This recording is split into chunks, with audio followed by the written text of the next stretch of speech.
আলাইকুম রাহমাতুল্লাহ ও মুসলিম ভাইদের প্রতি রইল আমার ভালোবাসা। সম্মানিত উপস্থিতি, আমেরিকা ইরানে আক্রমণ বন্ধ করে দিয়েছে। যুক্তি হিসাবে আমেরিকা উপস্থাপন করেছে যে ইরানের সাথে তারা শান্তি চুক্তির একটা খুব কাছাকাছি পর্যায়ে রয়েছে। আপনাদেরকে সুখবরের জন্য, মুসলিম মিল্লাতের সুখবরের জন্য একটা সুখবর আপনাদেরকে দেই।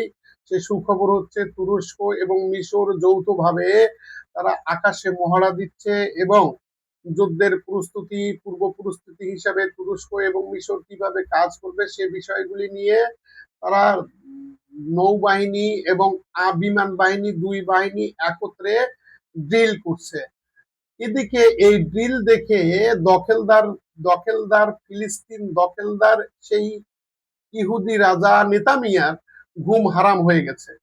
সে আবার একটা কৌশল অবলম্বন করেছে যে সাইপ্রাস অর্থাৎ গ্রিসের একটা দ্বীপ আছে সাইপ্রাস, এই সাইপ্রাস হচ্ছে তুরস্কের খুব কাছে। সেখানে সে এয়ার ডিফেন্স মোতায়েন করেছে এবং ইসরায়েলি সেনাবাহিনীর কিছু সদস্যর উপস্থিতি সেখানে নিশ্চিত করা গেছে এবং গ্রিসের অনুমতি নিয়ে ইসরায়েল তার আর বিভিন্ন দ্বীপগুলিতে এয়ার ডিফেন্স বসাচ্ছে, অর্থাৎ তুরস্ককে ভয় দেখার চেষ্টা করছে যে ঘিরে ফেলবে। এদিকে তুরস্ক সফরে আসছে সৌদি আরবের বাদশাহ, এবং সৌদি আরবের বাদশাহ যখন তুরস্ক সফরে আসবেন তখন দুটা কাজ হতে পারে। একটা হচ্ছে যে পাকিস্তান সৌদি আরবের মধ্যে যে চুক্তি হয়েছে সেখানে তুরস্ক অন্তর্ভুক্ত হতে পারে, এবং আমরা তুরস্কের সাংবাদিকদের সঙ্গে কথা বলে নিশ্চিত হয়েছে যে তুরস্কে যখন সৌদি বাদশাহ সালমান ভিজিট করবেন তখন তুরস্ক, সৌদি আরব এবং পাকিস্তানের মধ্যে যে গোয়েন্দা তথ্য শেয়ার, এই গোয়েন্দা তথ্য শেয়ারের বিষয়টি একটা চুক্তির মধ্যে থাকবে। এখন প্রশ্ন হচ্ছে যে মিশরে যদি সাল্লামের মতো একজন মানুষ ক্ষমতায় থাকতেন এবং মিশর, তুরস্ক, পাকিস্তান, সৌদি আরব এবং এরা যদি একজোট থাকতেন, তাহলে তার সঙ্গে যদি ইরান যোগ দিতেন তাহলে কেমন শক্তি হইতো বন্ধুরা। এই শক্তির সঙ্গে কি বিশ্ব কুলাতে পারত? এই বিষয়টি আপনাদের মাথায় দিলাম, আপনারা একটু চিন্তা করবেন। আগামী রাজনীতিতে মুসলমানদের জয়গান আসছে, মুসলিম কাফেলা সামনের দিকে অগ্রসর হচ্ছে। আমি বিশেষ করে সৌদি আরবের রাজা বাদশাদেরকে বলবো যে আপনারা আপনারা বিভিন্ন দেশ থেকে মণিমুক্তা সংগ্রহ করেন। শুধু তেল বিক্রি করলে হবে না।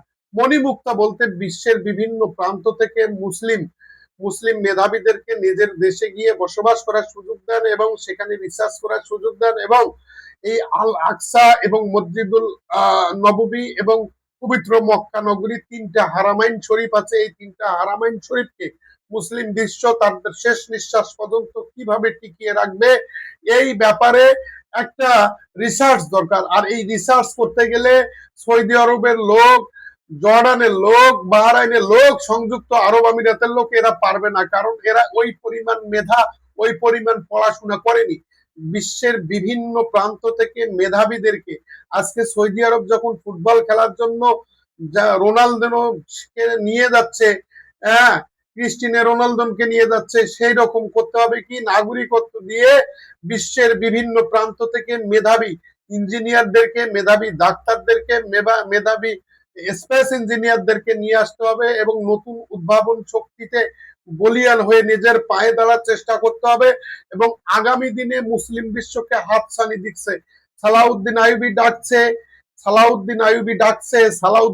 ডাকছে, আল আকসাকে বিজয় করার জন্য আমাদেরকে অগ্রসর হতে হবে, আমাদেরকে এক হইতে হবে। আমাদের মধ্যে সুন্নি, হানাফি, সকল মাযহাবের ভেদাভেদ ভুলে যাইতে হবে। 5 ওয়াক্ত নামাজ পড়তে হবে, আল্লাহর কাছে প্রার্থনা করতে হবে, আল্লাহ মসজিদুল আকসা, মদিনা এবং হারামাইন শরীফ সহ মসজিদুল আকসাকে তুমি নিরাপদ রাখো, এবং এই তাদের সম্মান রক্ষা করার জন্য আমাদেরকে কাজ করার সহযোগিতা, আমাদেরকে কাজ করার মানসিকতা, আমাদের সবকিছু উদার চিত্তে দান করার মানসিকতা তৈরি করে দাও। এই বলে আমি আমার বক্তব্য শেষ করলাম। আপনারা আমার ইউটিউব চ্যানেল আলাদিন নিউজ টাকে সাবস্ক্রাইব করবেন, লাইক করবেন এবং শেয়ার করবেন। মনে করবেন যে মুসলিম মিল্লাতের পাশে, সত্যের পথে থাকবো যদিও জীবন যায়। আসসালামু আলাইকুম।